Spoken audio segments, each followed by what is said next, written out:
Since Godzilla King of the Monsters is releasing in just a couple weeks, I decided to dig into his massive backlog of movies and pick out a few to make the wait a little bit shorter. About halfway through, this happened. I bet other people want to do this too! In today's video, you're going to hear about 5 Godzilla movies I personally picked out to watch before Godzilla King of the Monsters. Now, he has a history of over 30 movies spanning 6 decades, so it was kind of hard to dig through them all, but I think I made some pretty good choices. I made my choices based on 3 key factors: accessibility, availability, and how relevant it is to the new movie. And while I've seen most of these movies over the course of my life, I am by no means a Godzilla expert, so if you are one, or you just don't like some of my picks, don't come after me in the comments for it. I started my search on Netflix and immediately had to eliminate that streaming service. All it has is a trilogy of animated Godzilla movies, and while the third one is pretty good, you'd have to sit through 2 other movies full of bad characters and boring drama to get it. Next, I decided to check Hulu and Amazon Prime, but I ran into the same issue on both. Neither app has any Godzilla movies in its own library. First up, we have Shin Godzilla. It's available to rent on Amazon Prime for $4, and if you're committed to watching a few of these movies before King of the Monsters, you should definitely start with this one. I chose this one over the original 1954 Godzilla because not only is that movie shot in black and white, but it's also just a little dense and hard to hop onto for newcomers to the franchise. On top of that, while a lot of the scenes featuring Godzilla are really cool in their own right, the average person will probably have a lot of trouble getting into it. For all intents and purposes, Shin Godzilla is a modern remake / reboot, so it's a good jumping on point for the series. Shin Godzilla is the first Toho, aka Japanese Godzilla movie to release in the 12 years after 2004's Final Wars, and as I just mentioned, it's yet another recalibration of the Godzilla timeline. One of the most noteworthy things about this movie is that it was written and co-directed by Hideaki Anno, the man behind Neon Genesis Evangelion. While the original Godzilla was made as a response to World War II and the atomic bombings of Hiroshima and Nagasaki, the story in Shin Godzilla is formed around the Fukushima Daiichi nuclear disaster and the terrible earthquake and subsequent tsunami that hit Japan in 2011. There's some really clever stuff in it too, like almost exact recreations of footage shot by Japanese citizens from the ground during that tsunami. This time around, instead of being a guy in a rubber suit, Godzilla is entirely CGI, but the effects are absolutely incredible. Toho had a rubber suit created, but it didn't look right, so they met in the middle of practical and computer generated by using motion capture. They had an actor walk around in a green screen set with a weighted tail attached to him, so his performance would be more realistic, and it totally paid off. If I wasn't clear, Godzilla is fucking terrifying in this movie. His eyes have a sharp, piercing stare, and he's got glowing red accents all over his body in his final form. Yeah, he actually evolves as the movie goes on, from a kind of goofy looking 4-legged lizard all the way up to the bipedal nuclear dinosaur we know and love. The one issue I have with Shin Godzilla is that the human plotline is way too talky, and most of it takes place in beige rooms and government centers full of people in suits. It's really supposed to be a satire of the Japanese government, but the average audience wouldn't generally know or care about that, and that's totally fine. Where it does lose a point is in relevance to King of the Monsters, but the killer effects, awesome soundtrack, and all-out destruction from Godzilla makes up for it and completely outweigh the boring human element. I think this one's definitely worth at least one watch, but make sure you rent the Japanese version with subtitles because the English dub is terrible. This one is easily my favorite on the list, and I promise you it's worth the $4 it costs to rent on Amazon Prime. It's called Godzilla, Mothra, and King Ghidorah, Giant All-Out Monsters Attack. And as much as I want to say that title throughout the entire video so I'll get that sweet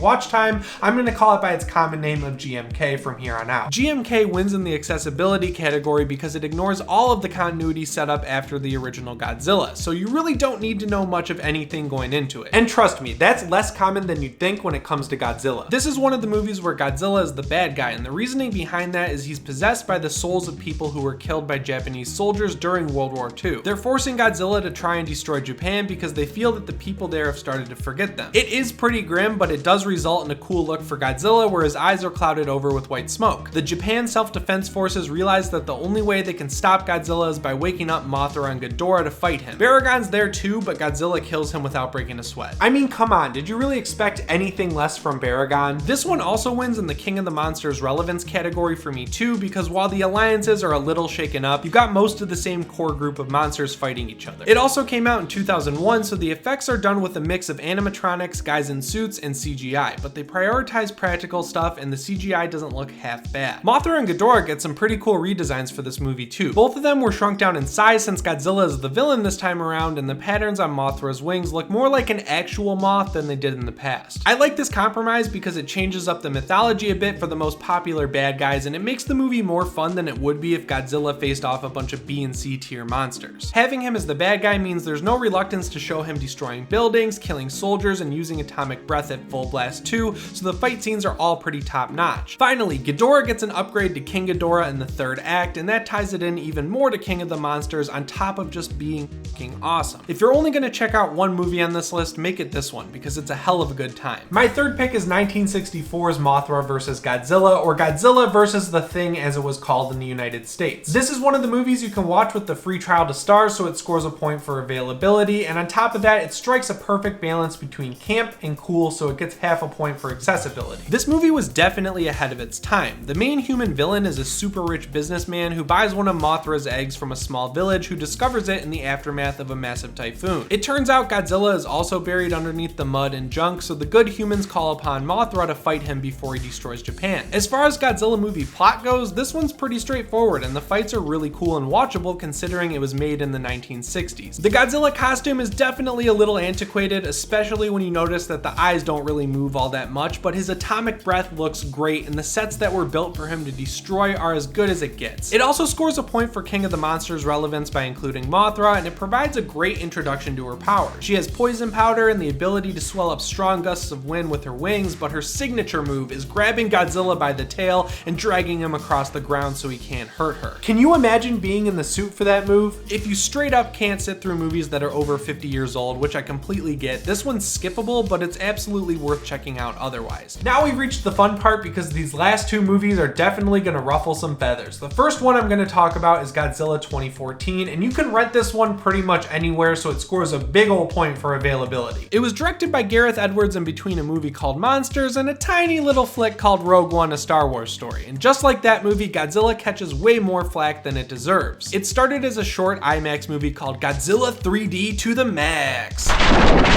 That was back at the end of 2004, but by the time 2010 rolled around, the idea had grown into a full-fledged feature film over at Legendary Pictures, who teamed up with Warner Brothers to make it. This movie has a ton of big names attached to it like Bryan Cranston, Ken Watanabe, Aaron Taylor-Johnson, and Elizabeth Olsen, and it follows them all over the world to places like Japan, Hawaii, Nevada, and San Francisco, after a giant bat-like creature called a Muto that feeds on radiation, hatches, and goes on the hunt for more food. My boy Godzilla is not about that life, so he comes out of the ocean and causes one of the biggest and best plane explosion chain reactions ever put to film.